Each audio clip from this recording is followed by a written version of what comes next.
বড়দিনের আগে বড় ঘোষণা মুখ্যমন্ত্রী মমতা বন্দ্যোপাধ্যায়ের আরো 4% ডিএ ঘোষণা করা হলো রাজ্য সরকারি কর্মীদের। সরকারি কর্মী থেকে স্কুলের শিক্ষকদেরও 4% ডিএ। সরকারি কর্মী, শিক্ষক, অশিক্ষক কর্মীদের জন্য আরো 4% ডিএ এবং 4% ডিএ এর জন্য 2400 কোটি টাকা খরচ হবে। এমনই ঘোষণা করলেন মুখ্যমন্ত্রী মমতা বন্দ্যোপাধ্যায় এবং এর ফলে উপকৃত হবেন প্রায় 14 লক্ষ সরকারি কর্মী। এই মুহূর্তে কথা বলবো নিউজে আমাদের সঙ্গে রয়েছেন আমাদের প্রতিনিধি দীপক ঘোষ। দীপক, এতদিন পর্যন্ত রাজ্য সরকারি কর্মীরা 6% এবং 4% আরো বাড়লে ঘোষণা করা হলো, যেহেতু এখন থেকে তারা 10% ডিএ পাবেন এবং অন্যদিকে কেন্দ্রীয় সরকারি কর্মীরা তারা 46% পান। সেক্ষেত্রে ফারাক কমে দাঁড়াচ্ছে 36%। মমতা বন্দ্যোপাধ্যায় আজকে বলছেন যে ডিএ বাধ্যতামূলক নয়, রাজ্যের ক্ষেত্রে ঐচ্ছিক। দেখো, কেন্দ্রীয় সরকারের যে ডিএ তার সঙ্গে যে ফারাক, সেটাকে বড় করে দেখাচ্ছেন রাজ্য সরকারি কর্মচারী সংগঠনগুলি, যারা বিরোধী সংগঠন করছেন, রাজ্য সরকারের বিরুদ্ধে যারা বিরোধিতা করছেন, যারা রাস্তায় রয়েছেন, আন্দোলন করছেন, তাদের বারবার বক্তব্য হচ্ছে যে কেন্দ্রীয় সরকার ডিএ বাড়াচ্ছে, রাজ্য সরকার ডিএ বাড়াচ্ছে না, স্তব্ধ করে রেখেছে। গত 10 বছর ধরেই ধীরে ধীরে আন্দোলনটা এই জায়গায় এসে পৌঁছেছে। এর মধ্যে পে কমিশন তৈরি হয়েছিল, তারা একরকম বেতন স্ট্রাকচার তৈরি করেছে, তারপর আবার ডিএ দিতে শুরু করেছে। ফলে এখন যে ডিএর গ্যাপটা রয়েছে রাজ্য সরকারের সঙ্গে কেন্দ্রীয় সরকারি কর্মচারীদের মধ্যে, 46% ছিল।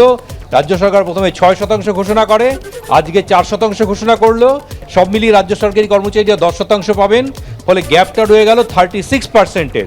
এখন আন্দোলনকারী সংগঠনগুলির বক্তব্য হচ্ছে যে আমাদের উল্লসিত হওয়ার কিছু নেই, যতদিন পর্যন্ত কেন্দ্র রাজ্যের মধ্যে বৈষম্য না ঘুচে যাবে ততদিন পর্যন্ত আমরা রাস্তায় থাকবো, আন্দোলন করব। তুমি জানো যে ইতিমধ্যে রাজ্য সরকারি কর্মচারীরা তারা হাইকোর্টে গিয়েছিলেন, হাইকোর্টের রায় রাজ্য সরকারি কর্মচারীদের অনুকূলে এসেছিল। তারপর রাজ্য সরকার এটা নিয়ে চ্যালেঞ্জ করে সুপ্রিম কোর্টে যান। সুপ্রিম কোর্টে এই মুহূর্তে হিয়ারিং চলছে, কোনো নিষ্পত্তি হয়নি। সুতরাং এর মধ্যেই মুখ্যমন্ত্রী আজকে যেটা বললেন যে ওদের সার্ভিস রুল কেন্দ্রের বা রাজ্যের সার্ভিস রুল আলাদা, আমাদেরটা বাধ্যতামূলক নয়, ঐচ্ছিক। কিন্তু রাজ্য সরকারি কর্মচারীরা বলছেন যে ঐচ্ছিক নয়, এটা বাধ্যতামূলক। হাইকোর্টে তারা জয়ও পেয়েছিলেন, মামলা এখন পেন্ডিং রয়েছে সুপ্রিম কোর্টে। আপনারা শুনলে খুশি হবেন, আমরা প্রতি বছরই কিছু না কিছু করি। এই বছরে গভর্নমেন্ট আমরা অলরেডি আগে 125% ডি অ্যানাউন্স করেছিলাম। 1,66,66,66,665 11 থেকে 19 পর্যন্ত দেওয়া হয়েছে টাকা।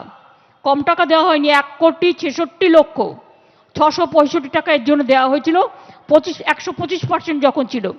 কিন্তু তার মধ্যে অ্যাড হবে আমরা যেটা দিয়েছিলাম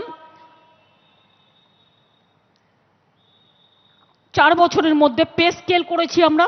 under the new pay scales the state government has released 6% DA from 2019 with expenditure of 4,144 crores in 4 years। আমরা অ্যানাউন্স করেছি আগেই 4,140 কোটি টাকায় 4 বছরে দেওয়া হয়েছে।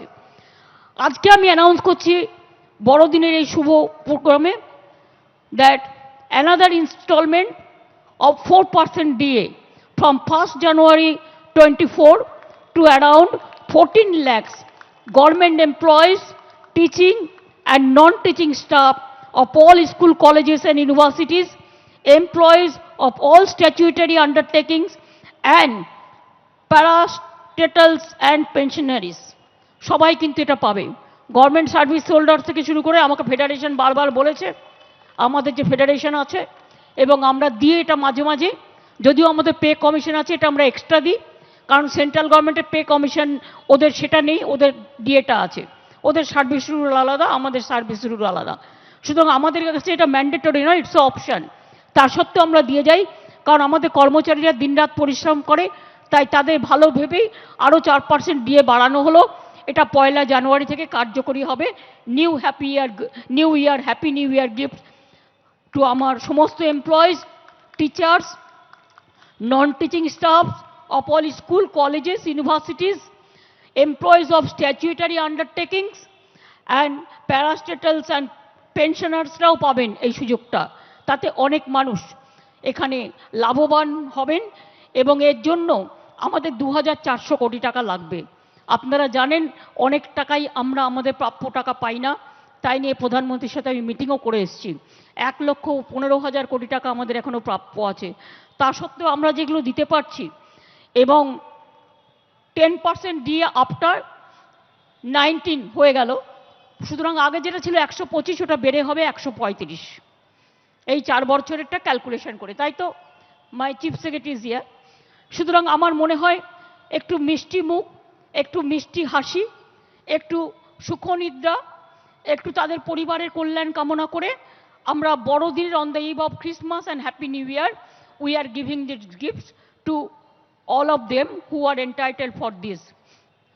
আমি আপনাদের সকলকে বলি, ক্রিসমাস আমার খুব ভালো লাগে। কেন লাগে? আমি যেমন মন্দিরেও যাই, মসজিদেও যাই, গুরুদ্বারাও যাই, গির্জাও যাই।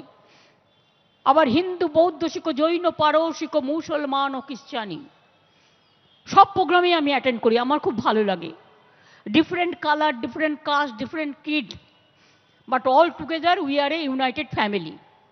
I consider myself as a human being, and I considered all the world as a human world. It's a humanity world for humanity. And Christmas Day is the happiness, is for love, is for affection, is for unity and integrity. And this is for a united family.